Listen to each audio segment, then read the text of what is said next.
Haryana BJP ने प्रदेश की सभी 10 लोकसभा सीटों पर कार्यालय का उद्घाटन किया। इसी कड़ी में रोहतक में आयोजित कार्यक्रम में सांसद डॉक्टर अरविंद शर्मा और बीजेपी के राष्ट्रीय सचिव ओपी धनखड़ शामिल हुए। कांग्रेस पर जमकर हमला बोला।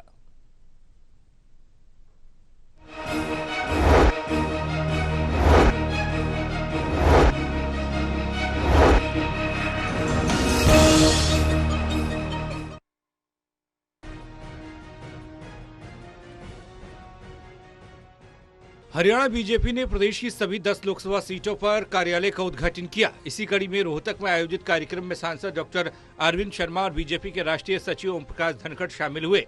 इस दौरान कांग्रेस समेत राज्यसभा सांसद पर धनखड़ बरसते नजर आए। उन्होंने हमला करते हुए कहा कि दीपेंद्र हुड्डा हमेशा सहानुभूति लेकर चुनाव जीतना चाहते हैं। उन्होंने 2014 में भी यही कारनामा किया था और इस बार भी वह घड़ियाली आंसू बहाकर चुनाव जीतना चाहते हैं, लेकिन जनता कांग्रेस की गलत नीतियों के बारे में पूरी तरह से जानती है। कांग्रेस ने भारतीय संस्कृति पर हमेशा चोट की, जिसमें उसने स्कूली बच्चों को गौ से गणेश की बजाय गौ से गधा पढ़ाया। दीपेंद्र हुड्डा 2019 के चुनाव हारने के बाद राज्यसभा में चले गए और उन्हें कोई फर्क नहीं पड़ता, क्योंकि लोकसभा क्षेत्र से हुई बीजेपी के विधायकों की हार से इस इलाके को करोड़ों रुपए का नुकसान हुआ, जो जनता अब उसकी भरपाई करेगी। दीपेंद्र हुड्डा 2014 में उन्होंने चुनाव जीतने की कोशिश की, सिंपैथी के आधार पर घाट पर लौट गए थे, आपको पता है। पूरे चुनाव उठे नहीं। 2019 में वो हारे तो पूरी जगह आंसू बहाते रहे कि मेरा बदला ले लो, मेरा बदला ले लो।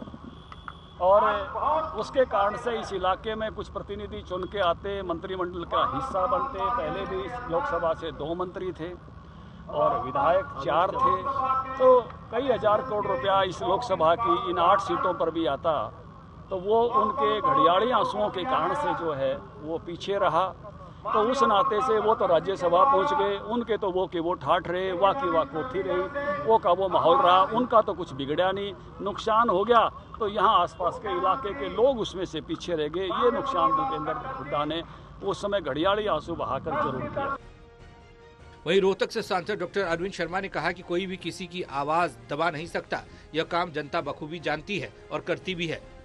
वो जानती है कि किसकी आवाज ऊपर उठनी है और किसकी दबानी है। दीपेंद्र हुड्डा को इस बात की गलतफहमी है कि उनके खिलाफ चक्रव्यूह रचा जा रहा है, बल्कि बीजेपी के लोग हमेशा अपने काम में व्यस्त रहते हैं। कांग्रेस हमेशा झूठे वादे करती है और हमेशा जातिवाद, तुष्टीकरण और भाई भतीजावाद की राजनीति करती है। देश में जांच एजेंसियां स्वतंत्र हैं और वह स्वतंत्र रूप से काम कर रही हैं। ऐसा है, उसको गलतफहमी है, उसके दिमाग में ऐसी बातें उसके दिमाग में गलत है। हमारा कार्यकर्ता अपने कामों का, मोदी जी के नेतृत्व का, मोदी जी के कामों का, केंद्र सरकार का, हरियाणा सरकार का जितने काम हुए हैं आम आदमी के लिए, अंत्योदय, गरीब से गरीब के लिए, किसान के लिए, मजदूरों के लिए, दलितों के लिए, बैकवर्डों के लिए, उसके पास इतना मटेरियल है, इतना काम है हमारे कार्यकर्ता के पास, उसको कोई इधर उधर की बात करने की जरूरत नहीं है। वो हमारे कामों को, मोदी जी के, खट्टर साहब के कामों को ही लोगों में जाकर के चर्चा करता है। लोग धन्यवाद करते हैं कि तो हमारे कार्यकर्ता के पास इन चीजों का समय नहीं है। हमारा कार्यकर्ता अपनी बातें बताता है। फिलहाल बीजेपी आगामी चुनाव को देखते हुए पूरी तरह से एक्टिव मोड में है और सभी लोकसभा में बीजेपी दफ्तर खोलकर एक तरह से अपनी पकड़ को और मजबूत बनाना चाहती है, लेकिन इसका असर चुनाव पर कितना होगा, ये आने वाला वक्त बताएगा। रोहतक से देवेंद्र शर्मा, टोटल न्यूज।